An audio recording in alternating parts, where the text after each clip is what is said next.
Hello, my name is Luis Ange, and today we are going to talk about the top 3 investments in dentistry. The first big investment that we have to do is in magnification.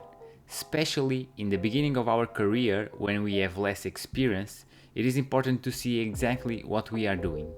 In this graphic, you can see that the clinical evolution with or without magnification is completely different. In the beginning, the magnification delays the evolution because we need some time for adaptation. Once this period is over, clinical evolution is much faster. Magnification can be achieved through the microscope, loupes, or lenses. As far as the microscope is concerned, we know it is the most ergonomic form of magnification that exists. It allows you to record treatment and have a very high image quality. Unfortunately, they are still very expensive, have a low learning curve, and are very difficult to transport. When we talk about loupes, they are good in terms of ergonomics, although it depends on the brand and the type of loupes.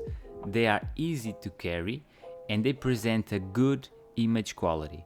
Unfortunately, the best ones are expensive, the larger magnification takes some time to get used to, and depending on the brands, they can be heavy on the head and on the nose. Lenses are mostly used by prosthetic technicians. This option is the cheapest, they are easy to carry and easy to adapt.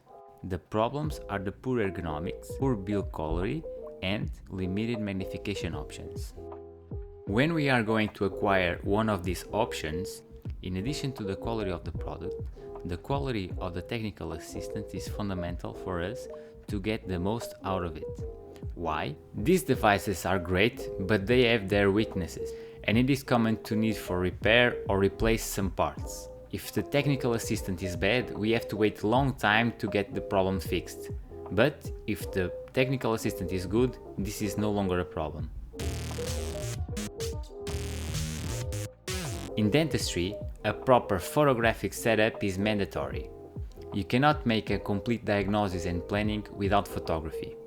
You see, the same graphic that I show you for magnification, it applies to photography. You can see that the clinical evolution with or without photography is completely different. At the beginning, the photographic documentation delays the appointments because it takes some time for adaptation. Once this period has passed, the clinical evolution is much faster than without photography. You need to buy a camera body, DSLR or mirrorless camera, a lens, flashes, bouncers, and another accessories. The world of photography can be confusing because there are so many options available and it is not easy to make a decision. My advice is to find someone close to you that takes good clinical pictures and buy a similar setup. Why? Although nowadays with YouTube we can easily learn how things work, having someone we can speak about dental photography and who can help us is great. Dental education does not mean that you must spend money on courses. Traditionally, knowledge was only obtained by one of these 3 options: books, articles, or courses. But nowadays, things are different. What I recommend are the 2 biggest free sources of knowledge in the internet: PubMed and YouTube. It is important to know how to filter the content and the articles because many of them are obsolete and sponsored by brands that do not transmit true information.